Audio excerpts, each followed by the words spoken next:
नक्षत्र मंडल के ऐसे जाज्वल्यमान तारे हैं जिनके प्रकाश से समस्त संसार आलोकित होता है। सद्गुरु कबीर को समझने के लिए सद्गुरु कबीर की समझ चाहिए। सद्गुरु कबीर को देखने के लिए सद्गुरु कबीर की दृष्टि चाहिए और तभी हम सद्गुरु कबीर को समझ सकते हैं। आज जितने भी अंधविश्वास है, चाहे वो धर्म के नाम पर पाखंड हो, अंधविश्वास हो, चाहे वो दिशाशूल के रूप में हो, भूत प्रेत के नाम पर हो, ईश्वर परमात्मा के नाम पर हो, सद्गुरु कबीर आप सबको अध्यात्म मार्ग में वो सारी बातों को छान करके, क्योंकि सद्गुरु कबीर धर्म के क्षेत्र में महान वैज्ञानिक है, जिन्होंने धर्म और अध्यात्म की हर बात को छानते हैं, तौलते हैं, परखते हैं और तब ये समाज के बीच रखते हैं। न जाने हमारे जीवन में कैसा कैसा अंधकार है, अंधविश्वास है, जिसके चलते हमारा जीवन धन बर्बाद करते हैं, धर्म बर्बाद करते हैं, तन बर्बाद करते हैं। और निश्चित जिस व्यक्ति को सद्गुरु कबीर का ज्ञान लग जाता, यूं तो साहेब की बात जल्दी समझ में नहीं आती। साहेब ने कहते हैं ना, कबीर की बात अटपटी झटपट लखे न कोई, जो झटपट लख ले तो सब खटपट मिट जाए। जिंदगी में खटपट क्यों है, जिंदगी में अशांति क्यों है? क्योंकि ज्ञान के नाम पर हम जीवन में अंधविश्वास को अंगीकार कर लिए। और जिस दिन व्यक्ति के जीवन में ज्ञान का उदय हो जाएगा तो निश्चित जान लीजिए वो आदमी प्रत्यक्ष रूप में सत्यता को देख लेता है, सत्य का दर्शन कर लेता।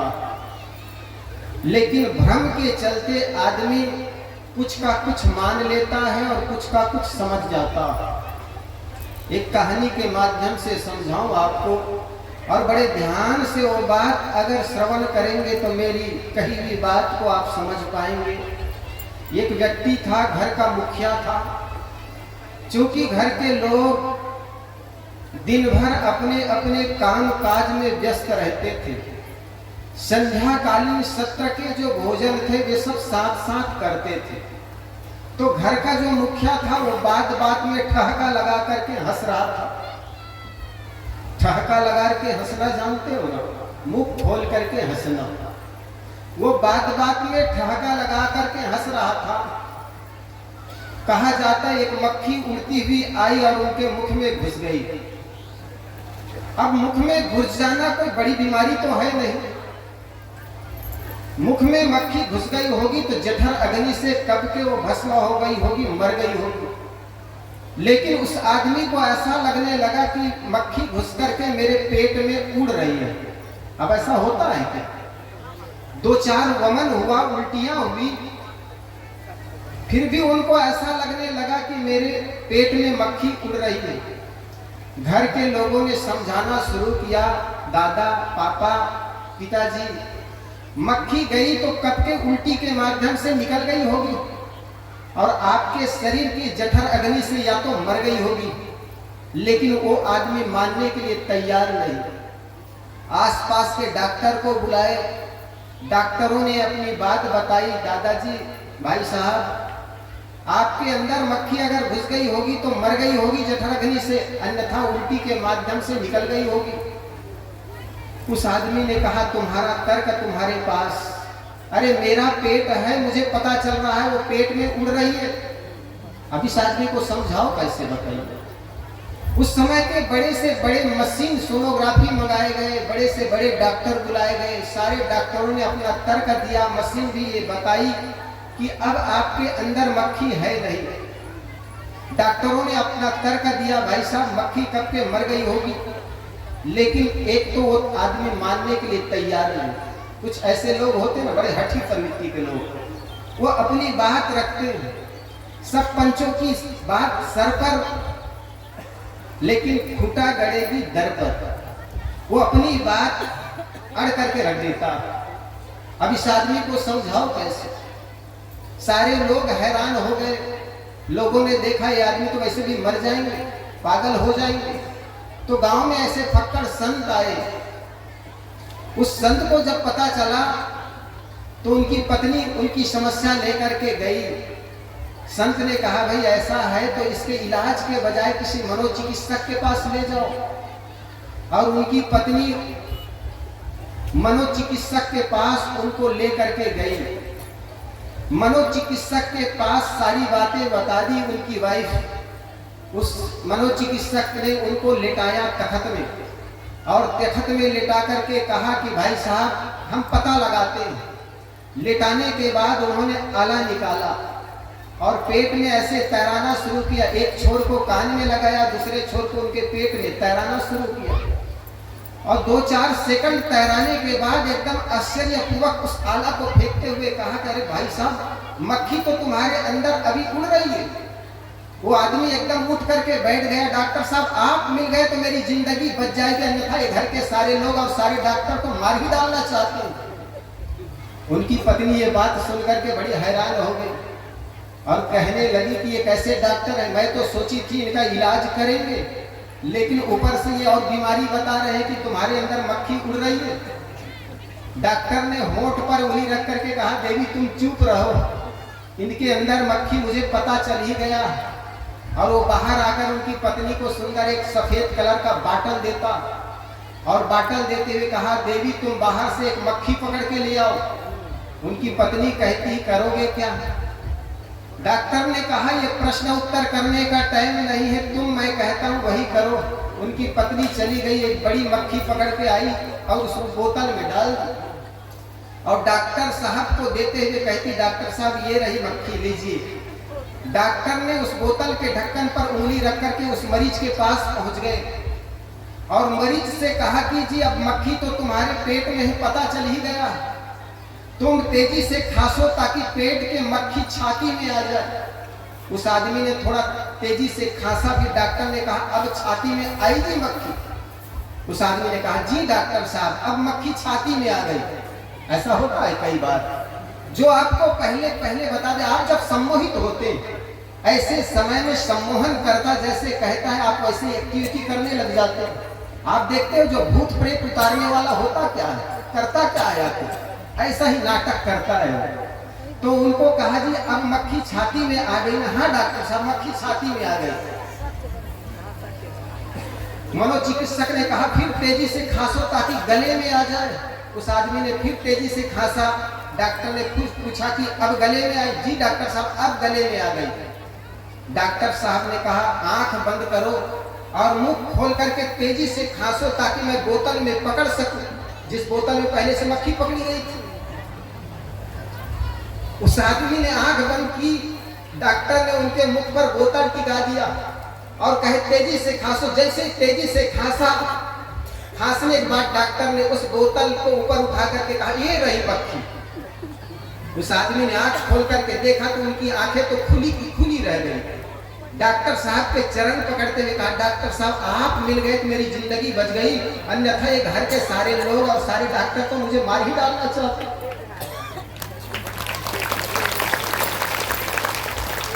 ऐसा ही आपके जीवन में बहुत सी भ्रांतियां।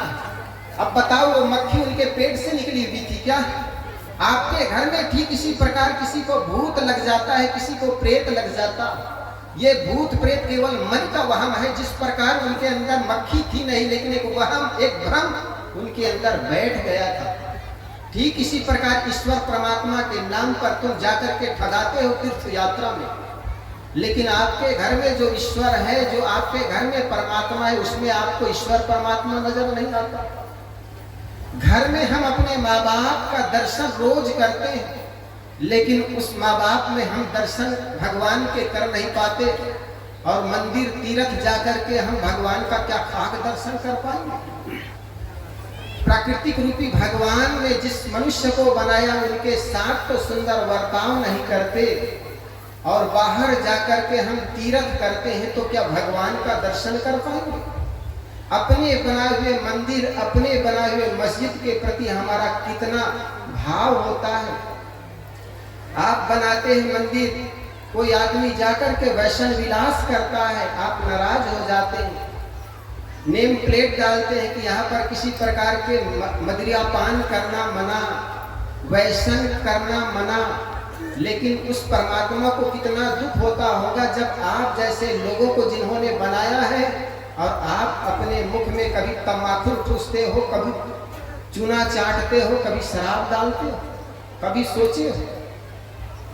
आप अपने मुख को कबाड़ बना लेते हो, आप अपने मुख को चूल्हा बना लेते हो। साहब कहते हैं ये सुंदर देह रूपी जो देवालय मिला है इसका आदर कीजिए। जिस प्रकार आप मंदिर में जाते हो और नशा पान करके जाने से आप घबराते हो, तो जिस घर में माँ बाप है उस घर में नशा पान करके आते कैसे हो जी? आपके घर में मरे हुए मुर्दे को ले जाकर के शमशान घाट में गाड़ आते हो। और जो व्यक्ति अपने देह को ही शमशान घाट बना ले, अपने घर को ही कब्रिस्तान बना ले और माने कि मैं भगवान को पूजा करता हूं, तो उनका सारा पूजा निरर्थक है। इसलिए अगर अपने घर को स्वर्ग बनाना चाहते हो तो सबसे बड़ी बात है कि आप जिन लोगों के बीच रहते हो उनके साथ मीठी वाणी का वर्ताव करो। मृदुवाणी सुंदर वर्ताव सभी गुणों की खान है। प्रेम की गंगा बहे जहाँ पर वह घर स्वर्ग समान है। मृदुवाणी सुंदर वर्ताव सभी गुणों की खान है। प्रेम की गंगा बहे जहाँ पर वह घर स्वर्ग समान है। प्रेम की गंगा बहे जहाँ पर वह घर स्वर्ग समान है।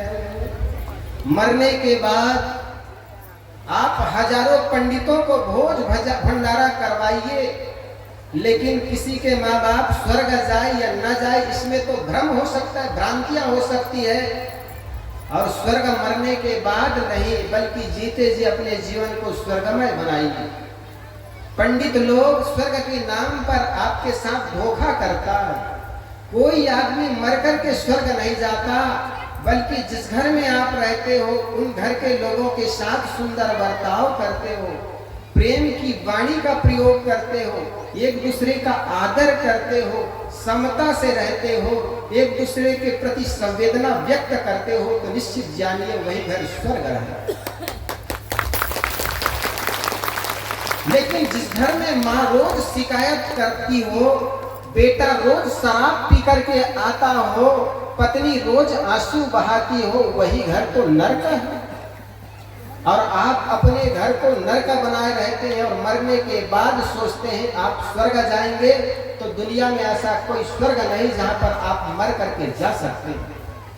इसलिए मेरे मित्रों, अपने जिंदगी को सुंदर बनाना चाहते हो तो सबसे पहले आपका विचार शुद्ध हो, और विचार शुद्ध हो इसके लिए जरूरी है सत्संग।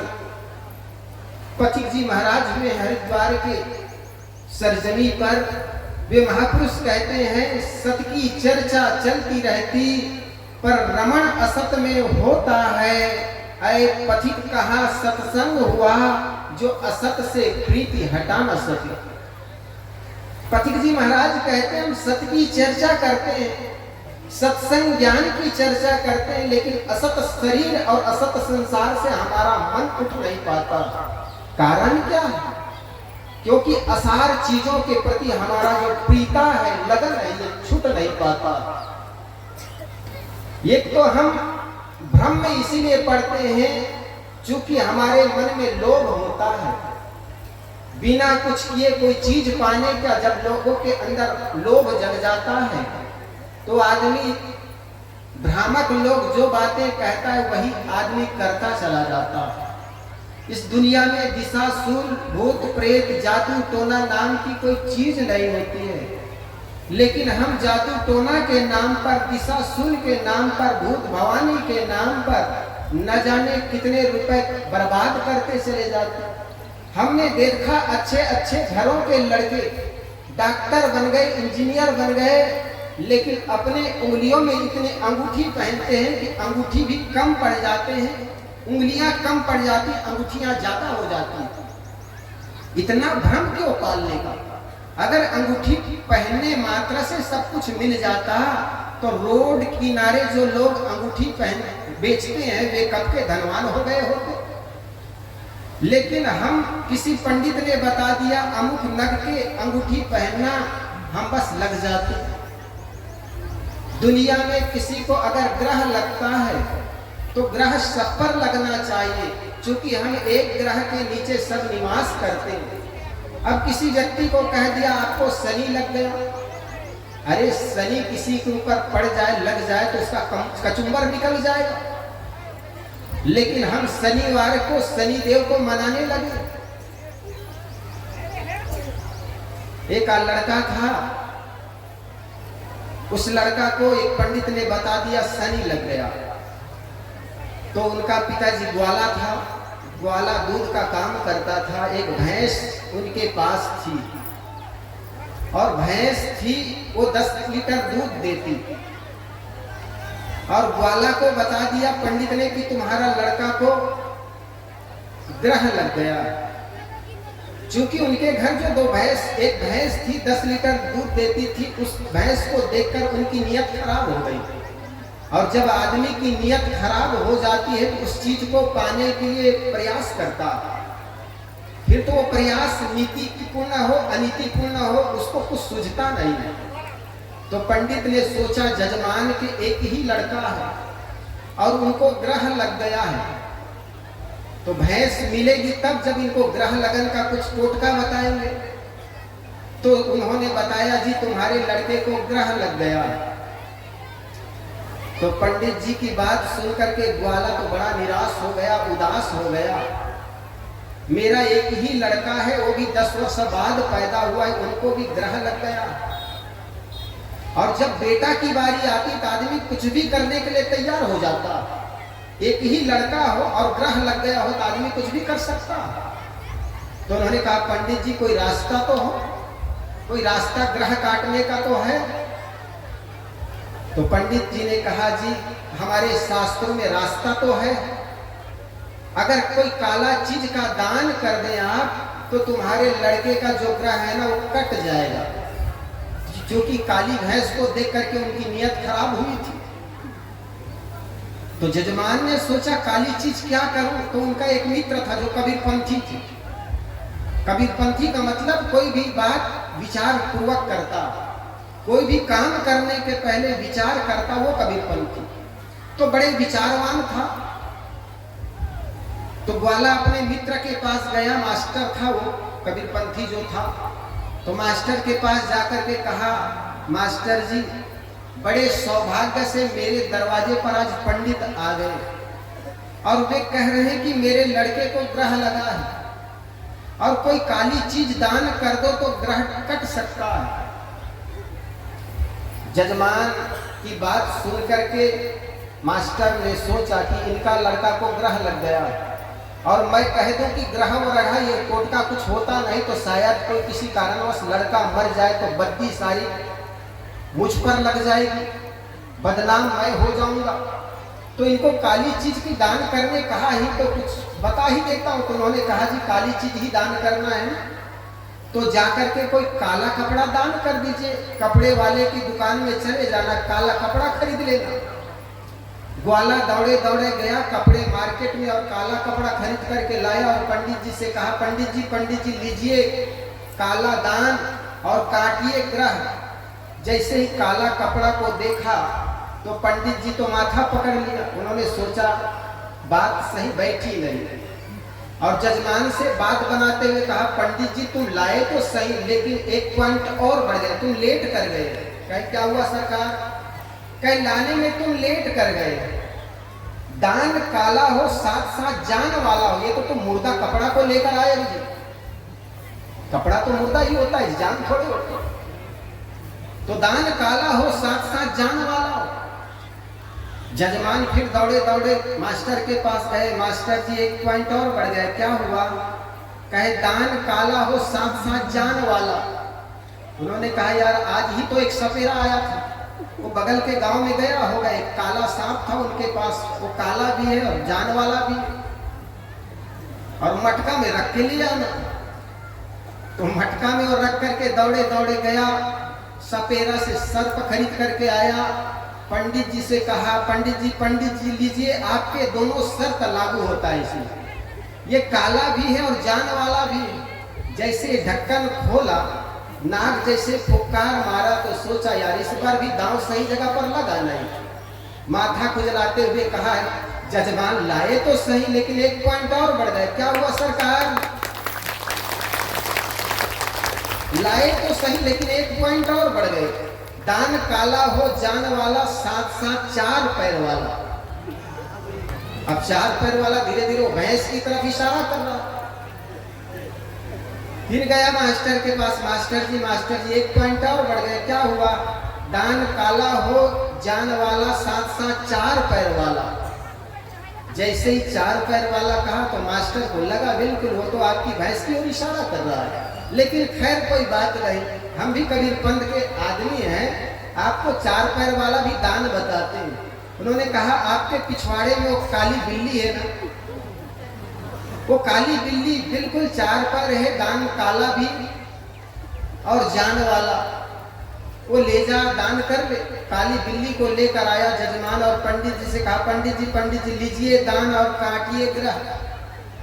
जैसे ही काली बिल्ली को देखा तो उनकी आंखें तो खुली की खुली रह गई। फिर बात बनाते हुए कहा पंडित जी लाए तो सही लेकिन फिर यार लेट कर जाते हो, और उसमें तिथि का बात होती है, एक समय इधर उधर जरा भी मुहूर्त का समय होता, जरा 1 सेकंड उधर उधर हुआ तो सब बात बिगड़ जाती। 1 पॉइंट और बढ़ गई। क्या हुआ? कहे दान काला हो जान वाला 4 पैर वाला साथ साथ वो दूध वाला हो। डायरेक्ट भैंस की ओर इशारा कर दिया। दौड़े दौड़े मास्टर के पास गए, मास्टर जी 1 पॉइंट और बढ़ गया। क्या हुआ? कहे दान काला हो 4 पैर वाला हो जान वाला हो साथ साथ वो दूध वाला कह रहे। मास्टर तो जान गए, ये एकदम से अंतिम पॉइंट में आ गए, दूध वाला मतलब पक्का आपकी भैंस की ओर इशारा कर रहा है। तो ऐसे कर इस बार भी तुम्हारी भैंस बच जाएगी। कैसे? कहे हमारे पिछवाड़े में एक काली कुतिया है, वो कल ही भी आई है, उनके 4-5 बच्चे हैं, दूध भी दे रही है। अगर दूध वाला कहता दूध भी दे रहे हैं। और ख्याल रखना 1 पॉइंट और बढ़ना चाहे पूरा फैमिली लेकर के ले जाना उनको, बाल बच्चे सही। जजमान ने को काली कुतिया को पूरा फैमिली समेत लेकर के गया पंडित जी के पास, और पंडित जी से कहा पंडित जी लीजिए दान और काटिए ग्रह। काली कुतिया को उनके पूरे फैमिली को देख करके पंडित जी तो माथा ठोक लिया, और माथा ठोकते हुए कहा जजमान माफ करना, तुम्हारे लड़के को ग्रह नहीं लगा, ग्रह मुझे लग गए हैं तुम्हारी काली भैंस को देख करके। जी काली भैंस को देख करके पंडित जी को ग्रह लग जाए और आपके बच्चे को ग्रह का टोटका बताए। इस प्रकार किसी के दान ले लेने से दे देने से आपके घर के ग्रह कहीं और कैसे चला जाएगा। इसलिए ये सारी बातों पर हमें विचार करने की जरूरत है। सदगुरु कबीर ने कहा करहु विचार जो सब दुख जाई। जिंदगी में जो भी घटनाएं घटती है वो सारी घटनाओं पर विचार करो। कुछ भी कर्म करो, कर्म करने के पहले विचार करो। लेकिन आज आदमी कुछ ऐसे लोग होते हैं जो कर्मकांड में लगे रहते हैं जीवन भर, वो विचार नहीं करते। और कुछ लोग होते हैं जो केवल विचार ही करते रहते हैं, वो कर्म वर्म कुछ नहीं करते। साहब कहते हैं जो विचार करते हो विचार पूर्वक काम करने की जरूरत है। हमारे कंधे का जो ऊपर का भाग है ये ज्ञान पकड़ने का की इंद्रियां होती हैं, और नीचे का जो भाग है जिससे हम काम करते हैं कर्म इंद्रियां जिसको कहते हैं, और ये दोनों सही सलामत होता है कर्म इंद्रियां और ज्ञान इंद्रियां, तो निश्चित जानिए आदमी का जीवन सही सलामत होता। लेकिन हम केवल कर्म करते चले जाए बिना विचार किए, और उसका परिणाम कैसा होगा ये भी हमें कोई समझ में ना हो, और कर्म ना करें, विचार करें, तो उसका भी संतुलित फल नहीं मिल पाएगा। तो कर्म तो करें, कर्म के साथ साथ हमें विचार करने की जरूरत है। एक आदमी मजदूर मंडी गया। बड़े शहरों में आप देखे होंगे, सुबह के समय में मजदूर जो होते हैं जाकर के इकट्ठे हो जाते हैं, और इकट्ठे हो जाते हैं वहां पर इसलिए क्योंकि सुबह सुबह जिसको मजदूर लेना है वो आ जाते हैं। तो एक आदमी मजदूर मंडी गया, किस लिए? मजदूर लेने के लिए। एक आदमी उनको मिल गया, उसने कहा साहब मैं तैयार हूं आपके साथ जाने के लिए, मुझे मजदूरी की जरूरत है। उस आदमी ने कहा तुम मेरे साथ चलोगे? हाँ साहब मैं आपके साथ चलूंगा, लेकिन मुझे मजदूरी क्या दोगे? उन्होंने कहा 10,000 रुपया महीना दूंगा। अच्छा मैं चलूंगा, लेकिन उनके मन में संदेह हुआ ये आदमी 10,000 मजदूरी महीना मुझे देगा, तो इनको पूछ तो लूं ये स्वयं क्या करता है। तो उसने पूछा साहब मुझे 10,000 रुपया महीना दोगे, तो ये बताइए आप करते क्या हैं? उन्होंने कहा मैं भी मजदूरी करता हूँ, मैं भी मजदूरी करता हूँ। तो अच्छा आप मजदूरी करते हैं तो मुझे क्या करना पड़ेगा? उन्होंने कहा करने वरने के लिए तो मैं काफी हूँ, केवल आपको कुर्सी में बैठ करके विचार करना है। क्या करना है? विचार करना है। वो आदमी बड़ा खुश हुआ, कुछ करना नहीं है, क्योंकि करना होता है झाड़ू पोछा लगाना, मकान बनाना, कुछ करना हो तो बताइए। उन्होंने कहा नहीं कुछ करना नहीं, करने के लिए तो मैं ही काफी हूँ, आपको केवल विचार करना है। वो आदमी बड़ा खुश हुआ, विचार करना है, लेकिन दूसरा क्षण में उनको लगा ये आदमी बड़ा सनकी है, विचार करने के लिए कोई 10,000 रुपए देगा क्या? मन में सोचा उन्होंने। अच्छा तुम क्या करते हो? तुम भी मजदूरी करते हो, तुमको कितना मिलता है? वो जो मजदूर आया था उसने पूछा कि तुम मजदूरी करते हो तुमको कितना मिलता है? उन्होंने कहा मुझे 5,000 रुपए महीना मिलता। तो मजदूर ने पूछा आपको 5,000 रुपए महीना मिलता है तो मुझे 10,000 रुपए महीना कैसे दोगे? उन्होंने कहा ये विचार तो आपको करना है, ये विचार तो आपको करना, और आपको विचार करने के लिए ले जा रहा हूं। ऐसा विचार करने से जिंदगी बनेगी नहीं, काम बनेगा नहीं। हवाई पट्टी पाठ पढ़ने से कोई काम बनता नहीं जीवन में।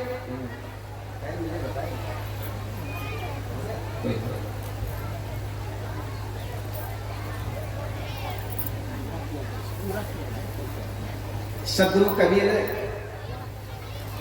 विचार मंच पर सदगुरु कबीर की जो बात, सदगुरु कबीर का जो पथ है, जो मार्ग है, इस मार्ग में किसी प्रकार के प्रावलंबन नहीं, किसी प्रकार के भ्रांतियां नहीं, किसी प्रकार के अंधविश्वास नहीं। इस मंच पर आपको विचार करने की बात कही जाती है, और जगह पर तो आपको विश्वास करने की बात कही जाती है। भागवत में चले जाओ, नवधा रामायण में चले जाओ, आपको हर जगह ये बताया जाता है विश्वास कीजिए, विश्वासम फलदायकम। लेकिन सदगुरु कबीर के मंच में आपको कहा जाता है विचार कीजिए, विवेक कीजिए, परख कीजिए, तर्क कीजिए, कोई भी बात को ऐसा ही मत मान लीजिए।